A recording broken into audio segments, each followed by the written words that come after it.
Why does reality have a speed limit? It is common knowledge that the speed of light is the fastest that anyone can go, but why does this cap on causality exist? And why is it exactly 299,792,458 meters per second? Why not more? Why not less? If you're like me, you've wondered about these strange properties of light, but recently I think I might have found an answer, and it lies in hyperbolic geometry. And the more I've considered it, the more it's blown my mind. I'm Alex McColgan and you're watching Astrum. Join with me today for the third part in our series on the unseen world, and bring together what we have learned so far to try to answer some of the biggest questions about why our universe is the way it is. Before we begin, I should mention that this is a continuation of a model that is being developed in collaboration between me and my brother, which we began in this video about 4D space, and continued exploring in this video about the shape of our universe. If you haven't watched those videos yet, I would highly recommend you check them out, as we will be blending both concepts together in this video. Check the links in the description or the top right if you need a refresher. With that out the way, let's talk a little bit about light. There is an interesting observation we can make about light. From an external perspective, it appears as if light is traveling at 299,792,458 meters per second. This is true no matter what perspective you look at it from, whether you are at standstill, whether you are moving towards it or away from it. It always looks as if it is traveling at this speed. However, there is a single interesting exception to this rule which had always puzzled me: the photon's perspective. Einstein has proven that for an object traveling at light speed, time would slow down so much that it would be at zero. If you were to suddenly start traveling at the speed of light towards Jupiter, you would notice zero time passing, but would observe that you have traveled 679 million kilometers. And then would promptly die of the lack of air, the punishing g-forces, and the friction burn along the way. But what happens if we try to calculate your speed using these figures? Well, speed is distance over time, so 679 million divided by 0 equals... If you tried plugging this into your calculator, you would quickly run into an error here. Calculators do not like dividing by 0. This is because the smaller the denominator becomes on a fraction, the larger the total number becomes. If you reduce the value of the denominator all the way down to 0, the only way this can work is if your total answer becomes infinity. If you travel for 0 time over any distance greater than 0, you have just traveled at infinite speed. So from light's perspective, it is traveling infinitely fast, not at 299,792,458 meters per second. Let's call that c from now on. So why is it that everyone else detects light traveling at c, but light thinks it's going infinitely fast? What I'm about to share is one possible theory. It's going to involve a 4D hyperbolic space. That's quite a mouthful, so let's take our time exploring this space so we know what we're talking about.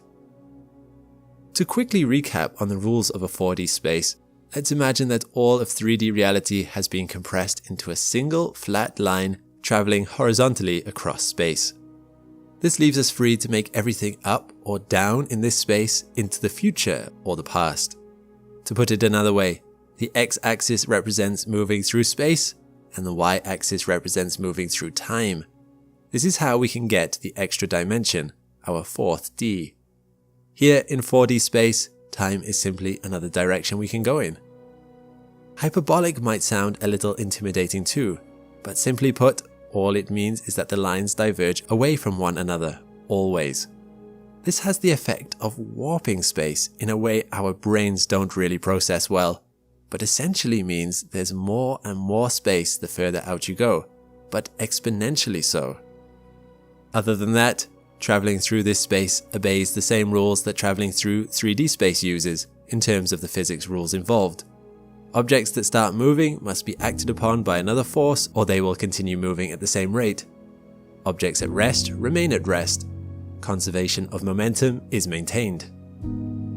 Now, let's imagine for whatever reason, there was some big expansion event in the past that sent us all moving in the upwards direction. A big bang, if you will. I wonder where one of those might have come from. But this expansion was not simply in space, but in time too. It's a 4D explosion. We are now in motion, moving solely up at the top of this expanding bubble. For now, we are not moving anywhere in space, we are simply moving forwards in time. We travel consistently, and will continue to travel consistently until we are acted upon by another object or force. But as we are new, and there is nothing but empty space above us, we are going to go up infinitely. There's nothing up there to bump into. Now, let's imagine for a second that we decide we no longer want to go straight up. Let's try to change direction. In physics, any change of direction is a form of acceleration. This may not make much sense intuitively, but it becomes easier to understand if we split our vector into two components, our velocity in the x direction and our velocity in the y direction. It then becomes easy to see that changing our direction comes about by decelerating with one of our values and accelerating with the other. We don't have to change both values though. Let's just give ourselves a little impetus in the x direction. Obviously, the more we are pushed, the faster we are going to travel, and the more our total vector begins to lean towards a perfect horizontal line. The size of our vector increases. However, let's say that we want to go faster. In fact, we want to go so fast that we are no longer traveling in the y direction and are only moving in the x direction, or space. Is there any amount of push we can get in the x direction that will make it so that we are actually going completely horizontally? No. You could increase the distance in x by a larger and larger amount, but as long as y has some value, you will never actually get that vector perfectly going across space. The only way you could get your vector in the time direction to slow down is if you pushed against something that's ahead of you, or pulled on something behind you. But if everything near you is in the same second you are in, there's nothing to push against. You can only push each other left or right. Nothing is ahead or behind. Interestingly, with only this available to you, your vector can trend closer and closer to flat, but it never actually reaches it. And increasing your speed produces diminishing returns on how much flatter you can get your vector. You have a limit. You would essentially need to go infinite speed to approximate a flat line, and to go infinite speed, you would need infinite energy. Difficult to get your hands on. Of course, this is where the idea diverges from reality. There's nothing here so far that imposes a speed limit on our model. You should easily be able to go faster than the usual light speed limit. With infinite energy, you could go 3 billion meters per second, or 3 trillion. But in the real universe, we don't see that. Everything normally seems to be capped at c. There is a similar trend where the more energy you put in, the less additional speed you get, but that occurs at close to light speed, not infinite speed. So our 4D model seems to have failed. But this is not regular 4D space. This is a hyperbolic 4D space. Let's observe what happens when you try to travel at near infinite speeds when the lines start to bend. Here you have zoomed along at a speed that's as fast as infinite as you can imagine. Speed is a tricky little concept here, but let's say that from your perspective you covered a distance of 400 million meters in a second. So faster than the speed of light. What happens? Well, you hit this little curved line over here. Although it is bent to be almost a C shape, if you follow the line down, you will see that it is a timeline, not a space line. And because it is a hyperbolic space, there is more here than meets the eye. Let's jump over to that point and see where we ended up. Although in our movement vector, by our origin we only traveled 1 square high, by our end destination we have ended up at a point multiple squares high. By taking a journey sideways, and by only experiencing a second of forward momentum through time ourselves, we have ended up many seconds into the future. We have taken a shortcut into the future. This is what we observe in the real world. Objects that move at great speed seem to suddenly experience reduced time.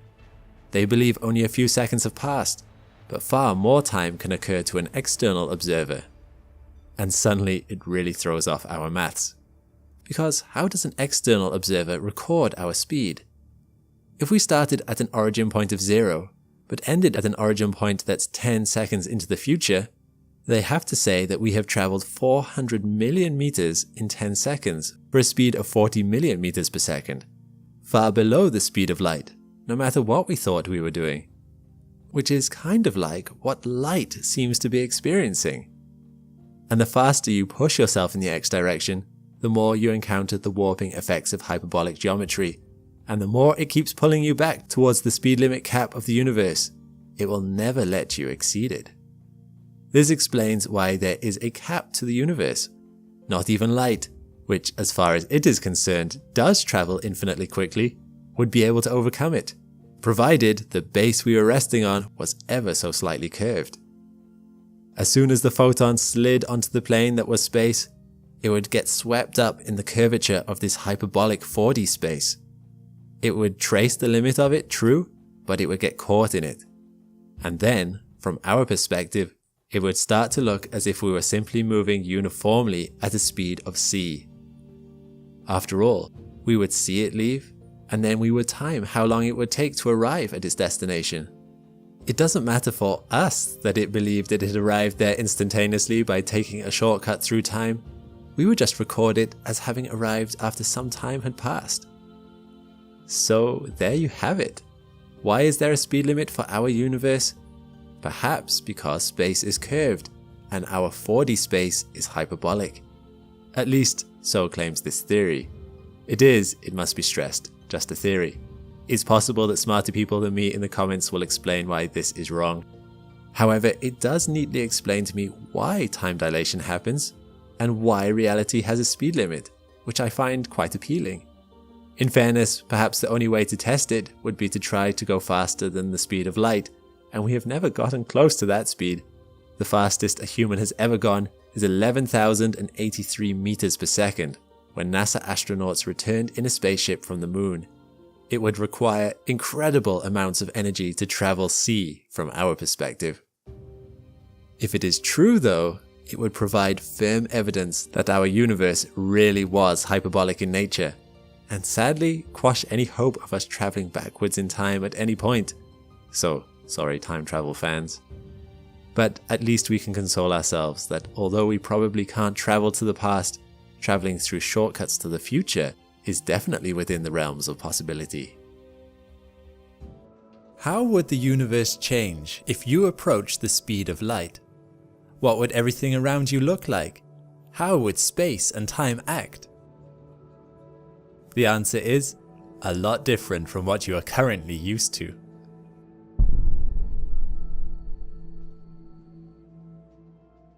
To travel the speed of light isn't actually possible for anything other than massless particles, like photons. It would require infinite energy to get something with mass to that speed. The energy required exponentially goes up the closer you get.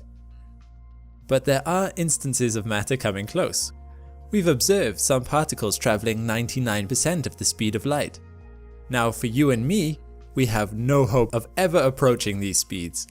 But if you did manage it, what happens to space and time from your perspective would be very noticeable. Let's ease you into this, as it's going to be a bit tricky to wrap your head around. We will simulate going from standing to traveling almost the speed of light. This is a fun little game called A Slower Speed of Light, released by MIT, demonstrating what would happen if the speed of light got progressively slower, eventually to walking speed. At first, my character looks around and sees the world normally, but as I start to pick up these orbs, instead of speeding me up, the game slows the speed of light down to simulate what it would look like if we were traveling extremely fast over vast distances.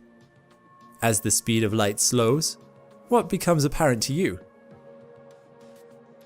The first thing I notice is that the colors start to change.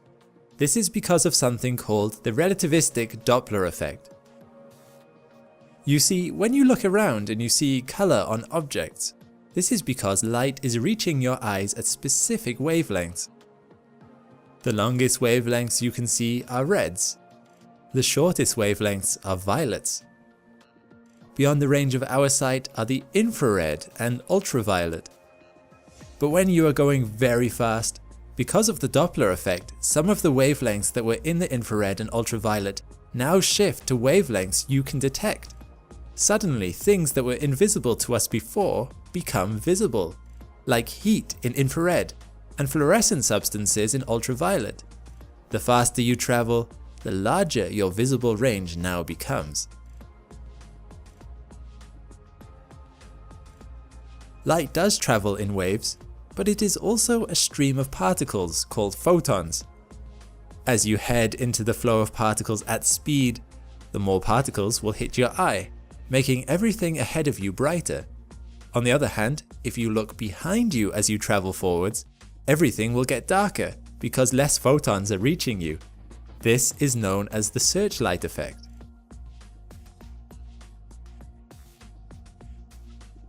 What else do you start to notice? You may notice that we seem to be gradually speeding up.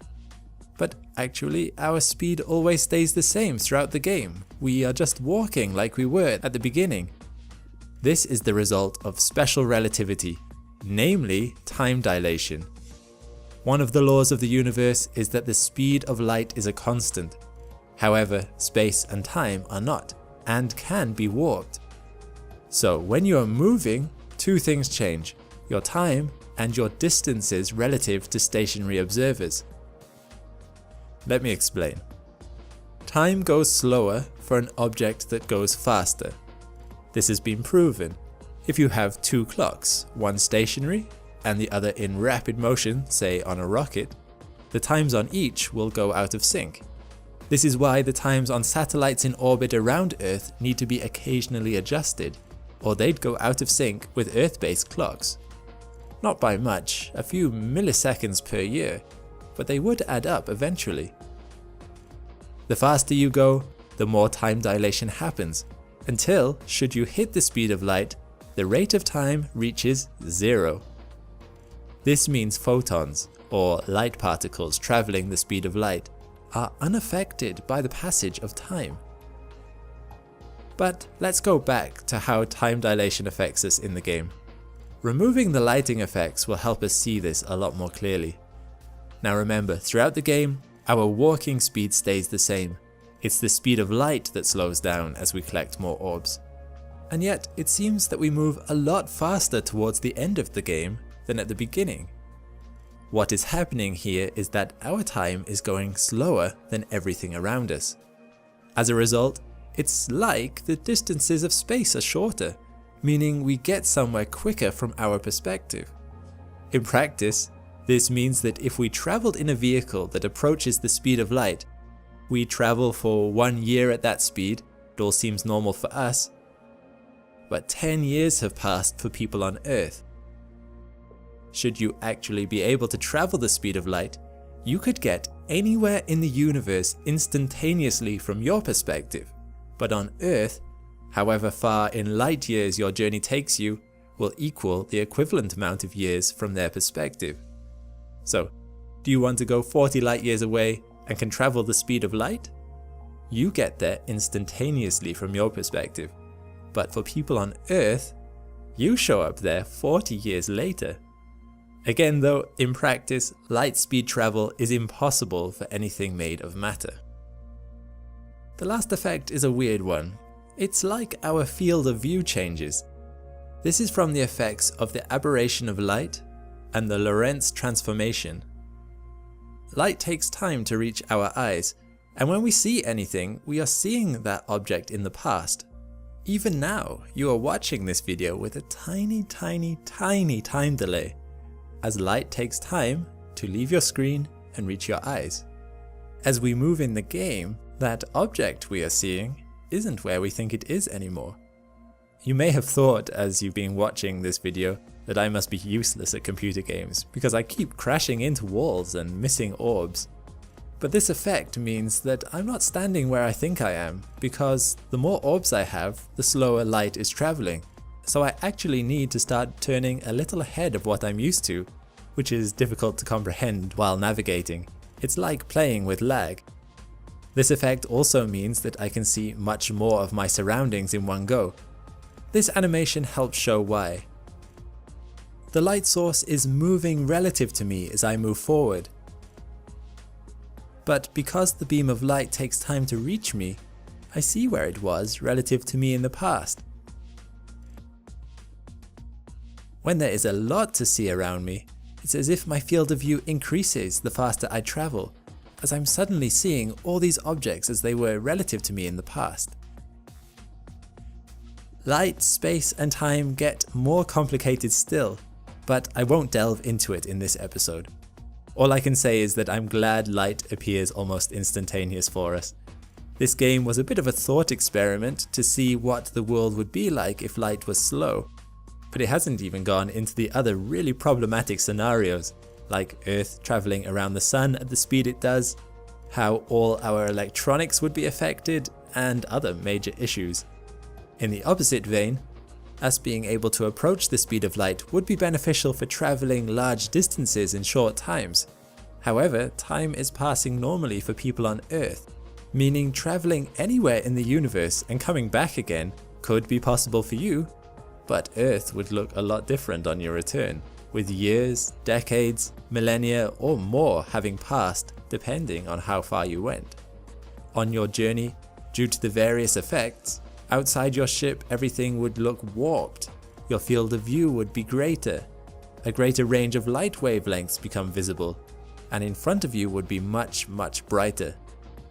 So there we have it, how your universe would change if you approach the speed of light. What is time? In this channel we've talked a lot about time. As black holes warp space around them, we've learned that time slows down. We've discovered the time-influencing effects of gravity, and even how the James Webb Telescope can peer through time to the distant past by taking advantage of the fixed speed of light. All this makes sense so far, but what actually is time? You can't taste it, touch it, or feel it, yet time has an unstoppable influence on us, and is pushing us forward whether we like it or not. Doesn't something that impacts everything we do deserve some additional understanding? I'm Alex McColgan and you're watching Astrum, and while this is an area that scientists have many theories about, I'd like to share with you today one model that might help you understand this mysterious concept that is ticking all around us. By the end of this video, we are going to have a possible explanation for why time slows down as velocity increases, and why shapes warp when undergoing velocities close to the speed of light. This video is a collaboration with my brother, based on recognized scientific theory, where we have taken scientific concepts and combined them into something you may not have seen before. But before we get to that, we have to begin with one foundational idea. Time is actually another dimension. Now, before you double check that you haven't logged into some sci-fi channel by mistake, let's discuss what I mean by dimensions. While in popular culture, different dimensions are often described as parallel worlds that are very similar to ours, yet subtly different, in this context, when we talk of different dimensions, we are referring to the dimensions of space, as in three-dimensional space, or 3D space, which may be far more familiar to you. This is by no means trivial though. 3D space is all around you. It is the around you, and is very relevant to our topic. Let's begin by making sure we understand the 3Ds, and the relationships between them before we add the fourth D. Broadly speaking, 3D or three-dimensional space simply refers to space that can be measured in three different perpendicular directions. The perpendicular nature of these dimensions is important, but we'll get to that later. Three-dimensional space is usually described as having height, width, and depth, and they all have 90-degree angles between them. Simply put, objects like us that exist in 3D space can move left and right, up and down, and forwards and backwards. We are comfortable with this kind of space. Using this as our basis, it becomes much easier to imagine what we mean by 2D space and even 1D space. To move from one space to another, all we need to do is remove or add an extra dimension of measurement or movement that must be a 90-degree angle from all previously existing angles. So, 2D objects move in a plane that's bounded by the X and Y directions, or the X and Z directions, or the Y and Z directions, but not all three at once. 1D objects can only move either along X or Y or Z. Imagine a person who lived in such a 1D world. Their whole existence would be found either moving one way or the other. All of reality would exist either to the left or to the right of them, and would appear as a singular dot. They could not move or see in any of the other directions, and probably could not even comprehend such directions as even existing. Photons whizzing by them would only be visible if they entered the singular line that was a 1D person's whole area of existence. Now, adding extra directions of movement is what's needed to move things up from 1D to 2D to 3D. So, in theory, we can predict what we need to do if we were to jump to 4D. However, here we hit a snag. While it's easy to draw a line that's perfectly perpendicular to a single other line, or to draw another line on top of those lines that is perpendicular to the two previous lines, how would we draw a fourth line that's perpendicular to all three? Surely such a thing is impossible. Well, within 3D space, such a thing is impossible. The best we can do is draw approximations. For instance, it's possible to draw an approximation of a 3D shape on 2D paper by doing something like this. These lines are all two-dimensional, but we look at this and our brain recognizes that this is a picture of a 3D shape. So, in the same way, we could probably do something similar to what a 4D object might look like using just 3D lines. Mathematicians have attempted to do this, although their results tend to be a little confusing. Although this is mathematically sound as a basis for a 4D object, I personally don't find my understanding of 4D space deepened by looking at it, so I won't focus on it in this video. There is some evidence, however, that a fourth direction exists, and we are moving along it right now. That fourth direction, or dimension, is time. Einstein predicted this connection when he linked space and time into one unified space-time in his theories of relativity. According to him, time and space are two parts of the same thing. To me, this connects with 4D space very nicely. Just as there is no real difference between the Z and the X or Y directions, so too would there not be any difference between time and space if time is just another direction, albeit one that we can't see. And time is important. Without time, our 3D space wouldn't move. It would perpetually be in one state, because it's time that allows us to move about in it. But why can't we see it? Why can't we look in the direction of time? To explain this, let's look at the difference between the different dimensional spaces.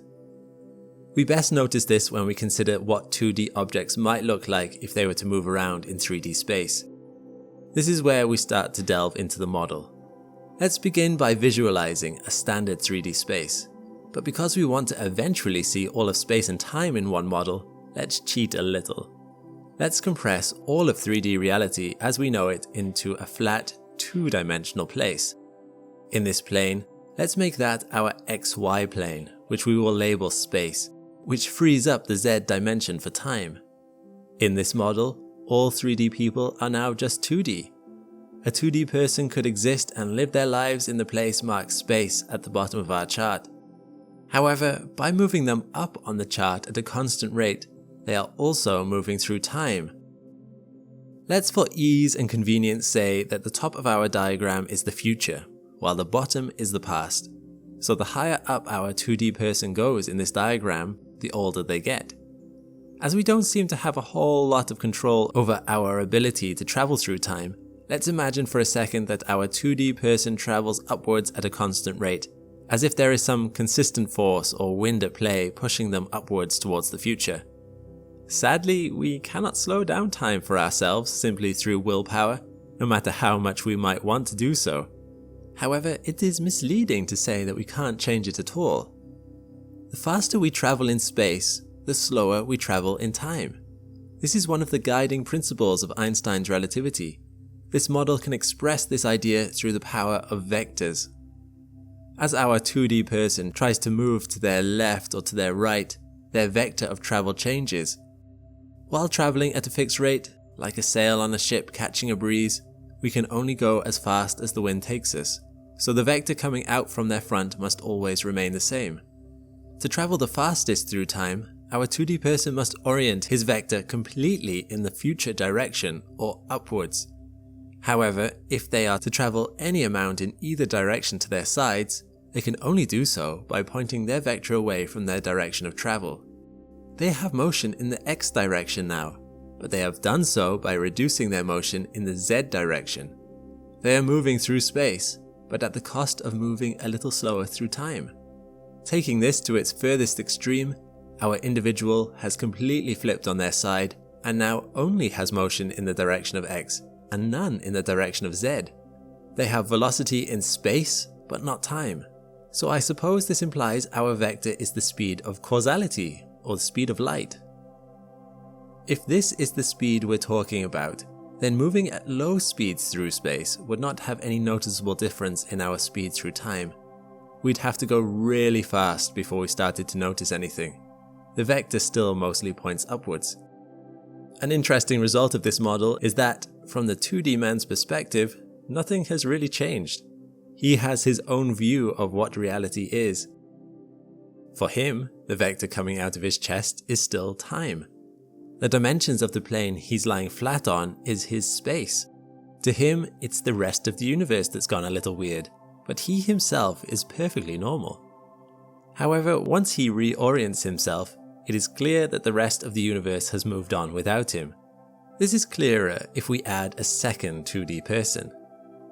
Initially, both of our individuals do not move in space. All of their vector is pointing in the direction of time. Nothing that strange seems to happen so far. However, if our stick man on the right turns and vectors at near the speed of light for a bit, then reorients himself, while the second 2D man on the left just stays where he is, it becomes clear that our 2D men have not moved at the same rate through time. Assuming that our two stick men can somehow still see each other, let's imagine that they somehow project an image of themselves onto the other person's space plane. They immediately notice that there is a difference in age. The one who traveled at the speed of light did not advance so quickly through time as the other, who remained stationary and so is younger. But why do we find this model so compelling? Well, it is because of what those projections would look like during changes in direction. From the point of view of the first stick man, initially the projection of their friend seems fairly normal.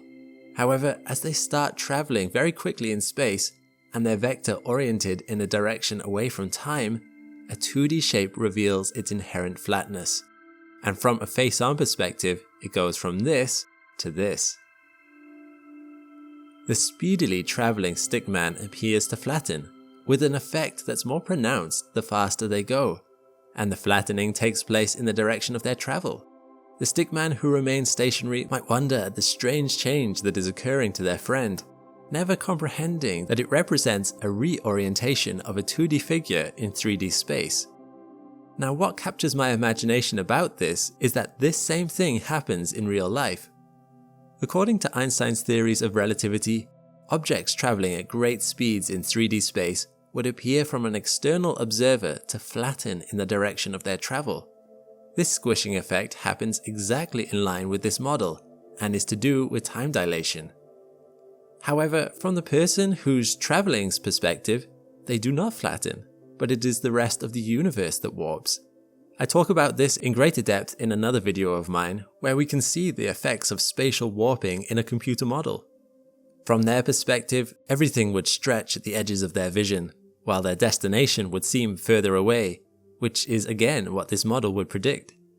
The only difference is that in this model we're just exploring a 2D object stretching, so the stretch is only in one direction, while in real life it's 3D, which means it stretches in two directions instead. But that is what you might expect as you turn away from our conventional 3 dimensions and start orienting yourself away from time. But if this is correct, so what? Why does it matter? If time is truly a direction, then it deepens our understanding of the universe. It also raises more questions. What is the force that pushes us ever forward in time? Why does it seem that we can never move against it? Although in this model there is no reason why a vector could not point downwards, in real life that doesn't seem to ever happen.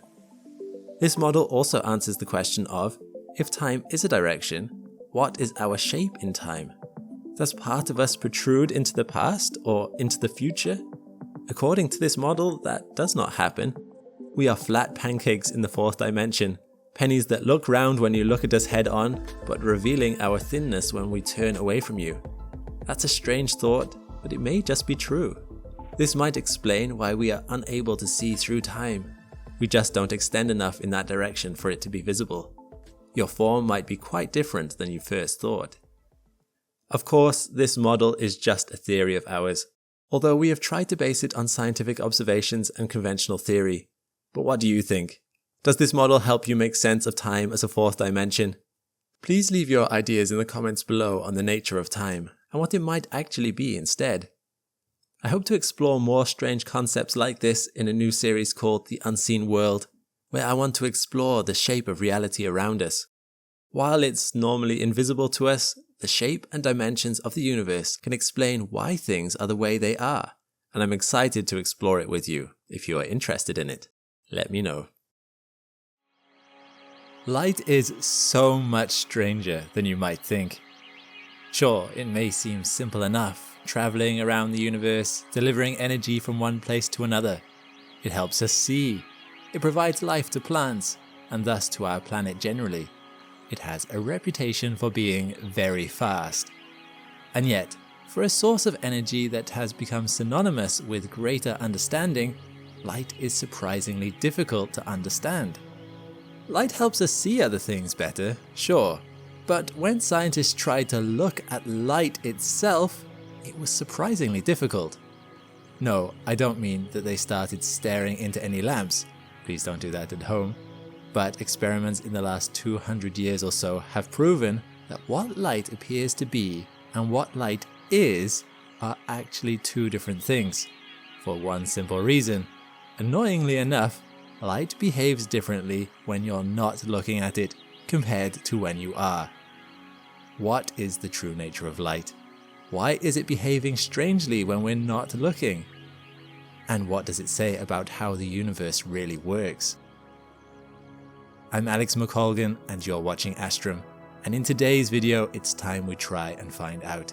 Let's shed some light on light. Let's begin with the basics. What is light?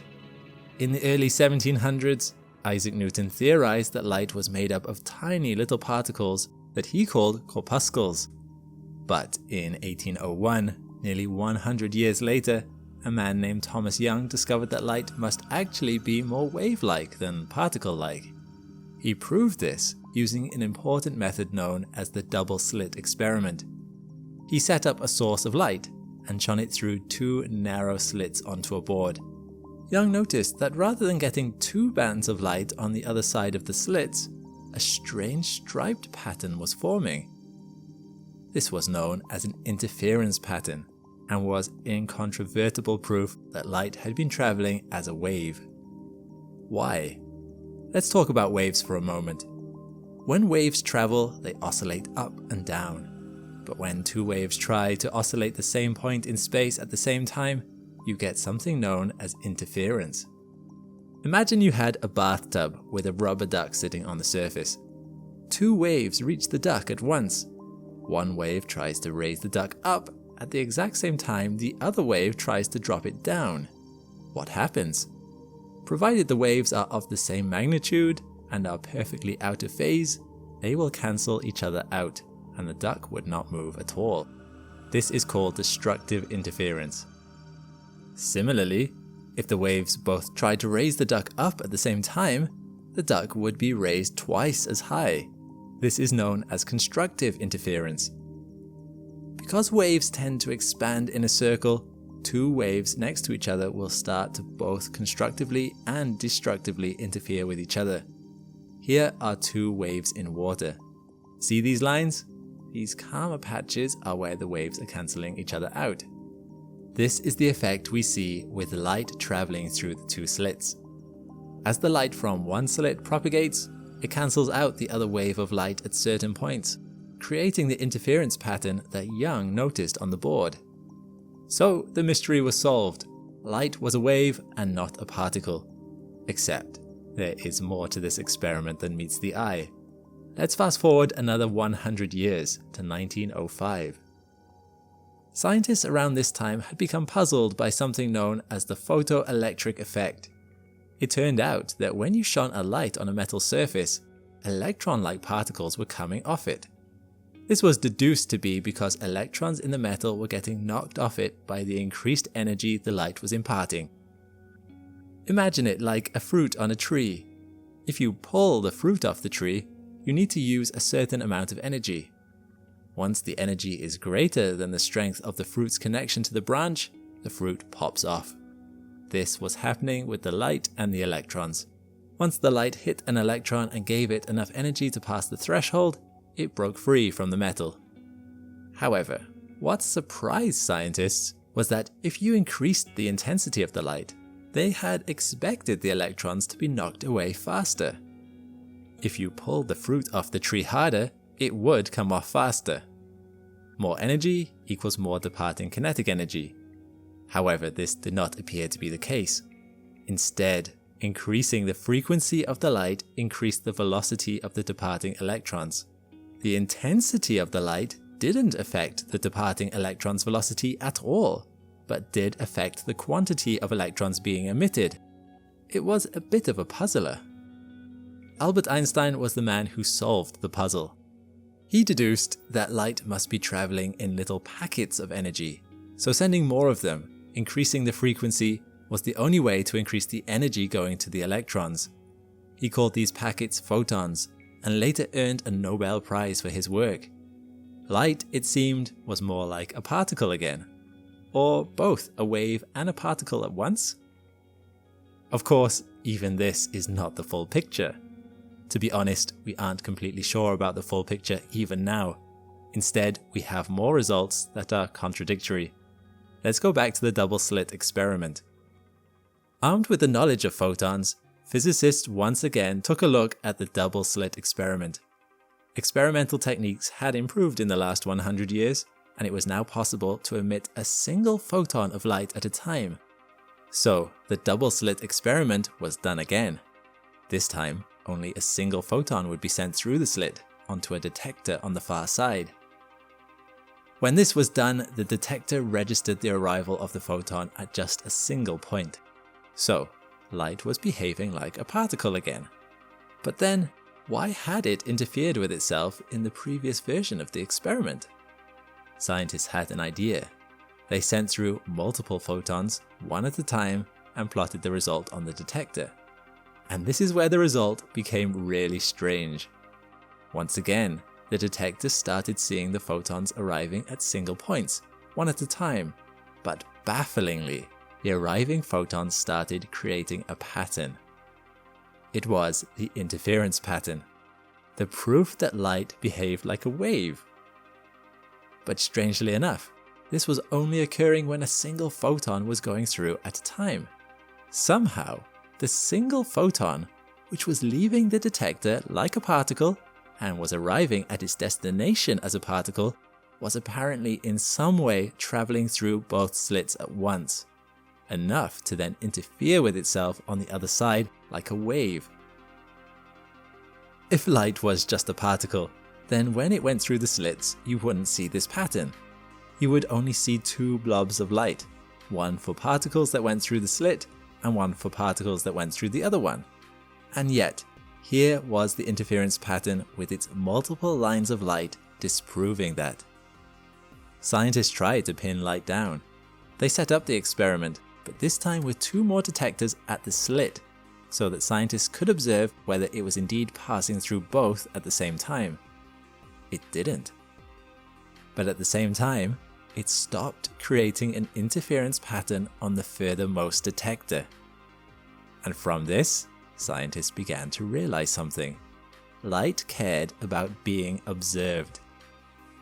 To be clear, it didn't matter whether it was observed by a human eye or a machine.